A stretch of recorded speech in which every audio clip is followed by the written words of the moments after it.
Tonight, another 3 members of the Iranian women's football team decide to return home, days after being granted humanitarian visas to stay in Australia. Sirens sound as missiles are intercepted in Israel. As Iran launches new strikes on Gulf nations after US strikes on Hague Island.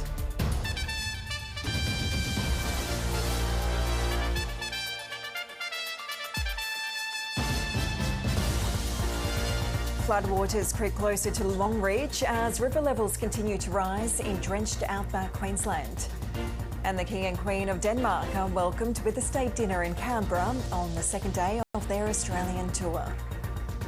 Whether we come here for a family visit or a state visit, we feel both excited and entirely at ease.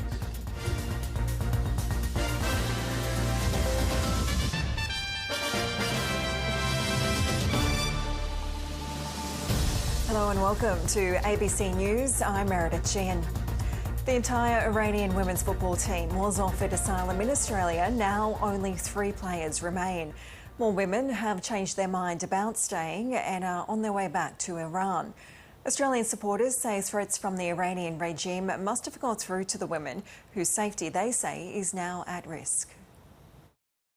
Less than a week in an Australian safe house, now on their way back to Iran. These 3 women granted asylum in Australia have changed their minds.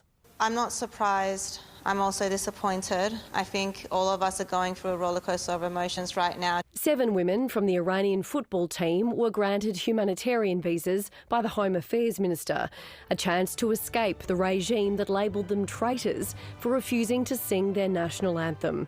Last week, 1 woman decided to leave their safe house and return to Iran. Overnight, another 3 followed.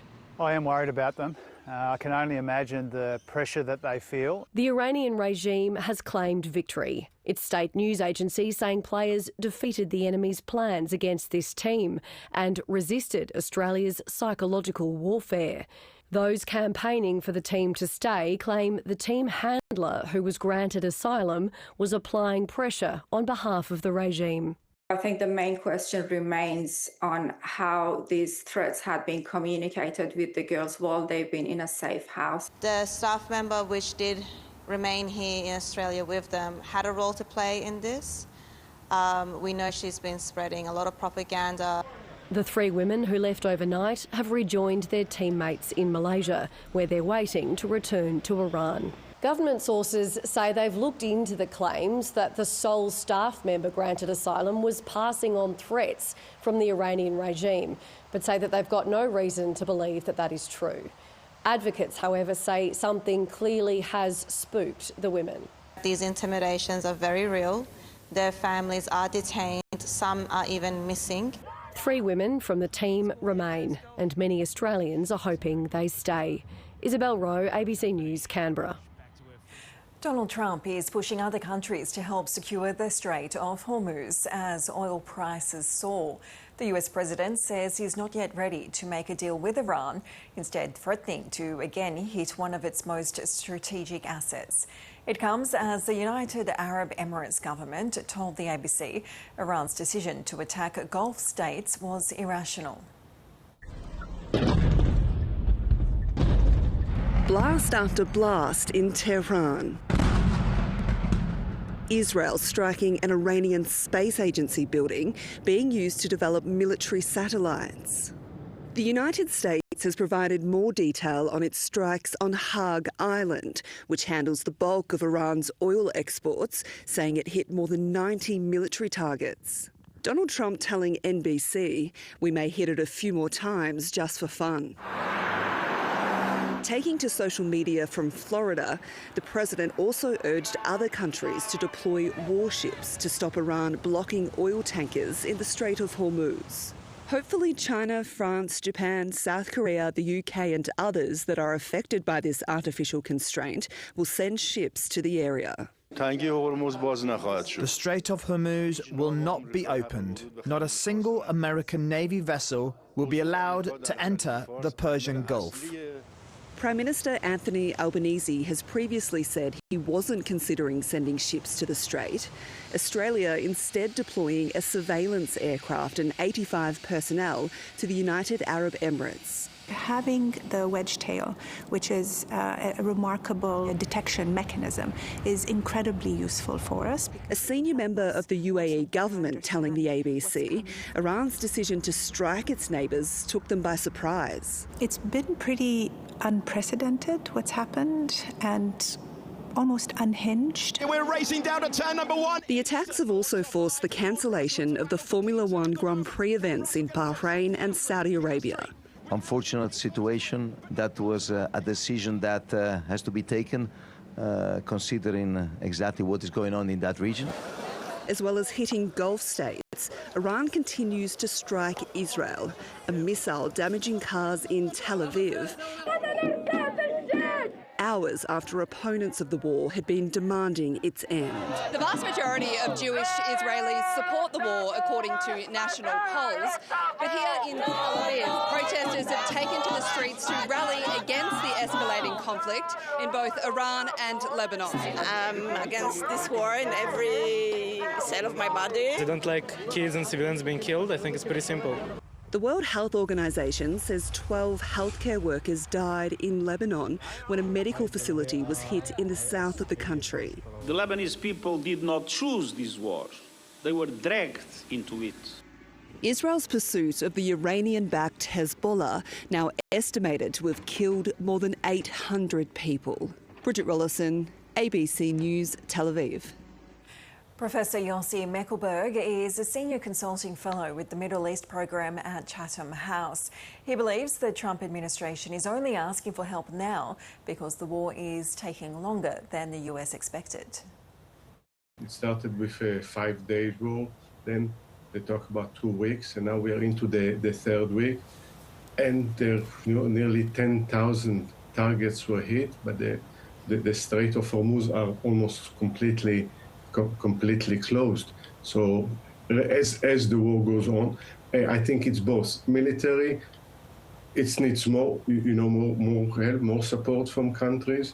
Not only in the region, but beyond that. But also, it's a political move. It's a political move because, as the war goes longer and longer, and as a result of it, the countries in the region are suffering as well economically, but also physically from the attack. He tried to create now an alliance that probably should have created at the beginning before he embarked on this war, and a political alliance that supports all of this war. Donald Trump says Iran wants to make a deal to end the war, but he's not ready yet. So what do you think he is needing? So he's hedging his bets now. Now there is difference because the main alliance here is between the United States and Israel. And from Israel, you hear actually a clear line here that they want regime change. They wanted that by the end of this war, there will be a different government. Basically, they call for a revolution in Iran. From the United States, there is back and forth. Sometimes this is the aim, and sometimes we hear something differently that is still about nuclear, with ballistic missiles or supporting proxies. So we don't get a clear line from Washington. What is the end game?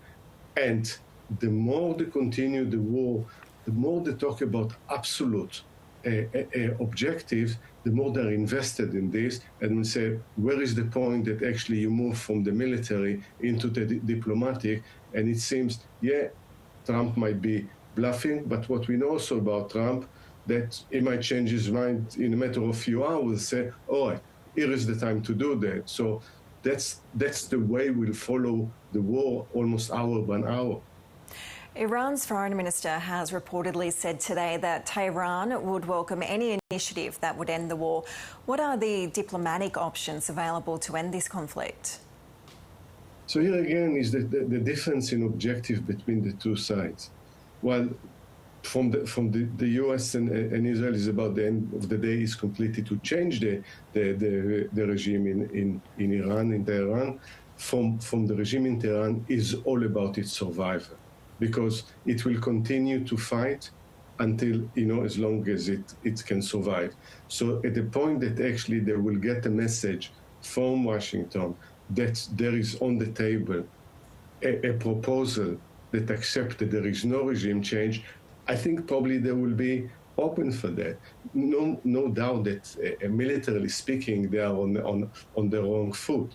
But despite that, they still managed to launch attacks on neighboring country, closing the Strait of Hormuz, attacking Israel every day. So, they managed to regime the supreme leader with his son. So there is some resilience there that will continue because they are fighting for their life. At that point that you see on both sides will get to the point what concessions they are ready to make in order to stop the war, because there is also a heavy price for the United States and its allies too. The US launched strikes on Hague Island. Why was this targeted, and what do you think is the significance there? It's very significant in terms of the whole installation. I think, again, the hope at the beginning of the war, because I think both Israel and the United States started this war on the basis of a best-case scenario. They said that their overwhelming military power will quite quickly force Iran to surrender, as Trump himself used the word surrender, not to reach a compromise. As the war goes on, they look into strategic targets, and no one saw than the island of Hague in terms of ability to actually supply and produce oil and then export it, of course, which is a lifeline for Iran. Again, the problem with that, there is also a cost for the United States and Europe and the rest of the West, because it means it pushes up oil prices. And as Iran says, they want to reach a point that oil prices go up to $200 a barrel as a pressure point on the United States. A senior United Arab Emirates minister has called Iran's attacks on the Gulf states as unprecedented and irrational. What's behind these attacks? We have heard some analysts say it is to maximise pressure on Donald Trump. Do you agree with that? So again, they work more in hope than conviction here, because on the one hand, the Gulf states are actually caught in a war that they were not interested, didn't support to begin with, and they knew their vulnerability in case of a regional war. This is something warning to go on not only in the last 6 months, but more than 20 years. So they are caught in a war that they don't support, but it's not their choice. They need also the American support there. But yes, it's completely irrational from the Iranian. Again, their rationale was, we'll attack the Gulf states. They will put pressure on the United States. But they miscalculated in this, because they alienate Gulf states. They say, okay, with Iran, we can have a rational discussion, and to a certain extent with Washington too. So we need to make a stand there and to say, in this war, we need to end in probably supporting the United States. Otherwise, we keep being hit anyway.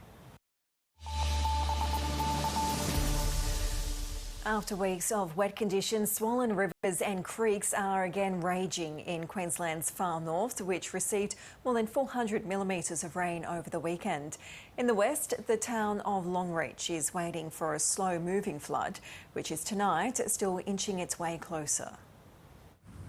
Hundreds of kilometres from the ocean, but still waking to water views. The coast has come right to us today. Like the wind blowing here today, you can see the waves on the river. It's just amazing. The Landsborough Highway at Longreach, seemingly floating on water. I've never seen a flood like this. It's an enormous flood on a beautiful sunny day. It's incomprehensible. Like seriously unfathomable. We were here yesterday and it was maybe like 150 metres down the road, so this is just wild. The full scale on show from the sky. But those without a plane got a little more creative. After days of waiting, floodwater finally reached backyards on the edge of town. It is approaching some of the lower set houses, but at this stage we don't think that there will be many, if any, houses that will get water over the floorboards. A lack of flood gauges again causing distress in outback Queensland. In 2026, the fact that we're relying on a manual read, gauges that are not connected, It's just not acceptable for the safety of any community. This has been water that's been in the system and coming for a long time, and because of a lack of gauges in many parts, they have been flying blind. Emergency services on standby, not as busy as anticipated. This water is now making its way to small communities in the Channel Country and will eventually end up in Kaditunda Lake Eyre. Authorities are now shifting their focus to the towns of Stonehenge, Junda and Windora. Hannah Walsh, ABC News, Longreach. The Federal Minister for Emergency Management has confirmed the Australian Defence Force will be assisting with the flood clean-up in the Katherine region, with around 50 members of the force on the ground from Monday. Elsewhere in the Northern Territory, homes in the Daly River region remain submerged, and a weather system in Central Australia is under close watch. 15 kilometres from Nauru, this Daly River resort underwater. The river expected to remain above major flood levels well into next week.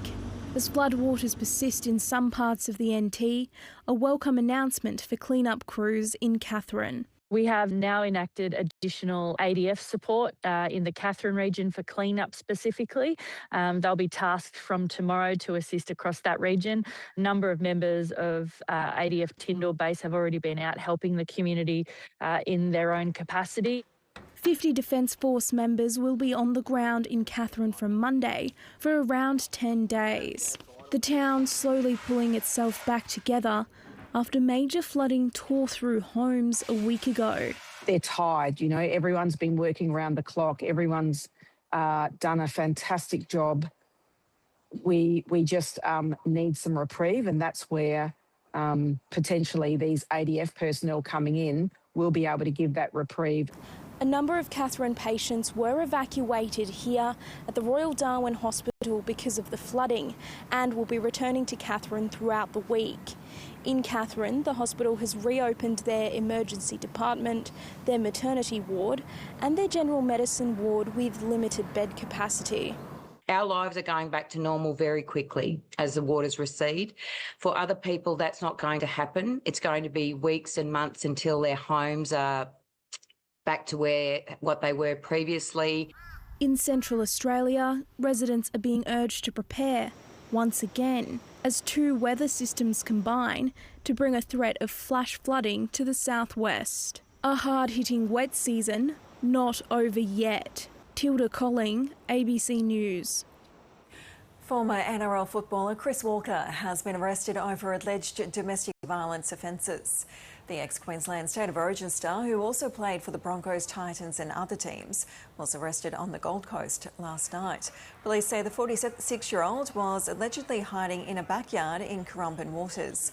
No charges have been laid and Mr Walker is helping police with inquiries.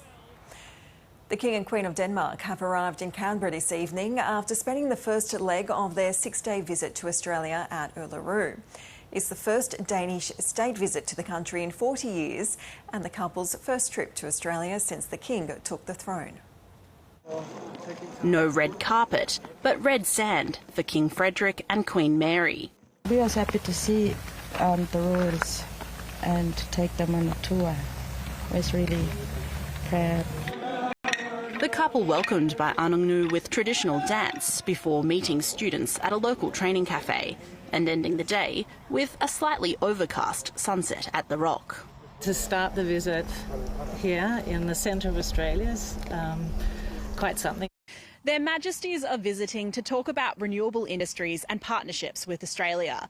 But what most people seem interested in talking about is how excited they are to see the Australian-born Queen. My oldest daughter said to me, "Mum, it's like a dream, isn't it? You go and have a beer with someone and you end up being a princess." Almost Disney fairy tale, and we all kind of dreamed that would happen, and it actually happened to an Australian. Onlookers were interested in everything about the Queen, from what she was wearing. I hope she has a planet as cool as ours. And how to greet her, to ensuring the Tasmanian-born Queen felt at home. Have you been to Uluru before? No, it's my first time. And what did you think? Well, we've had a great walk around. It's magical. Some magic at the Rock before jetting off to Canberra to dine with the Prime Minister and the Governor-General. Victoria Ellis, ABC News, Uluru. Denmark's King Frederik has described renewable energy as a central focus of his 6-day visit to Australia in a speech in Canberra. The monarch and his Australian-born wife Mary arrived in Canberra after visiting Uluru in the Northern Territory. A delegation of Danish clean energy companies is accompanying the royals on their visit, aiming to deepen trade ties between the countries. At a state dinner at Government House, King Frederik spoke of sustainability as a driver of good business. In times like these, energy independence, energy security, and energy efficiency become even more relevant. They are fundamental to our resilience and to our continued prosperity. Turning sustainability into good business is a powerful driver. That is why partnering across borders for a green, secure and sustainable tomorrow is a central objective to this visit.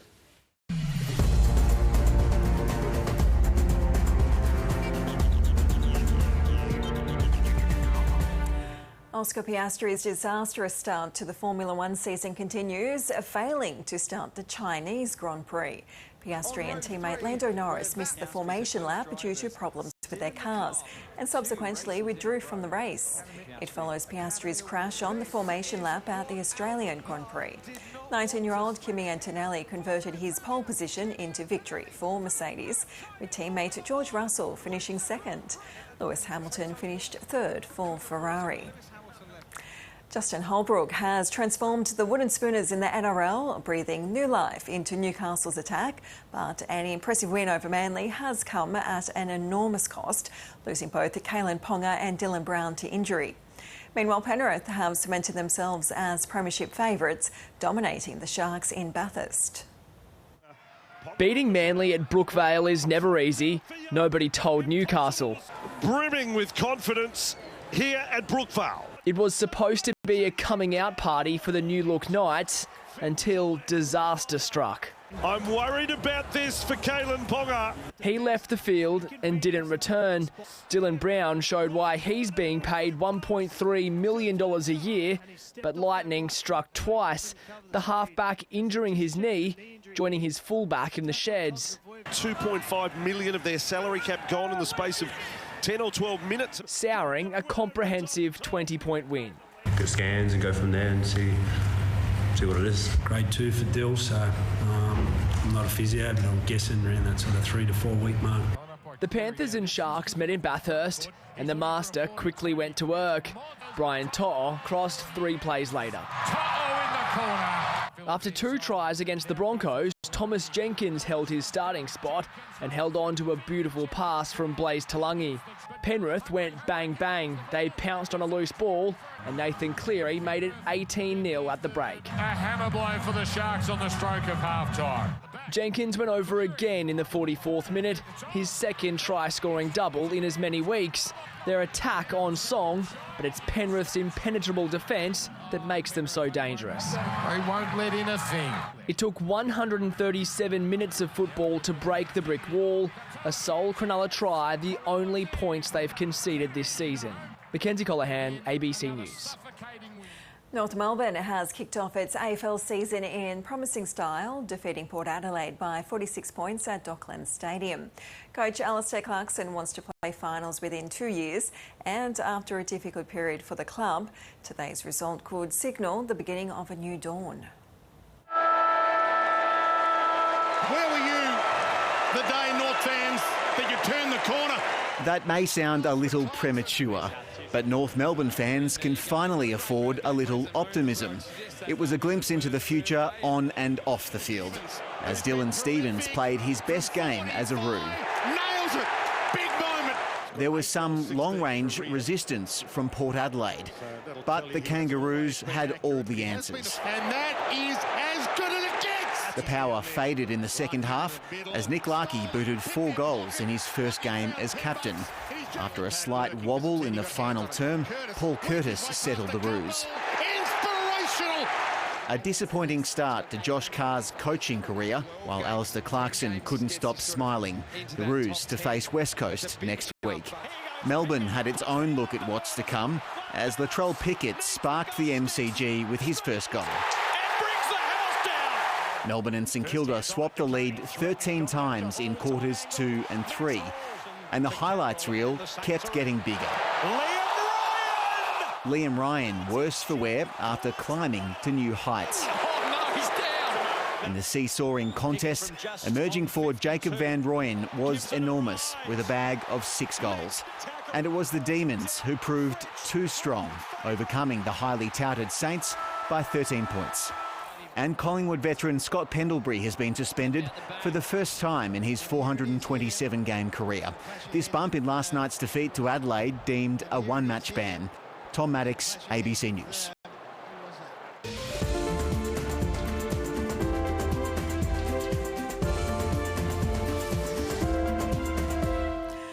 On the satellite, a thick band of cloud with widespread thunderstorms is associated with an upper air disturbance in the west. A high-pressure system is bringing patchy low-level cloud to the southern coasts of Victoria, South Australia and Western Australia.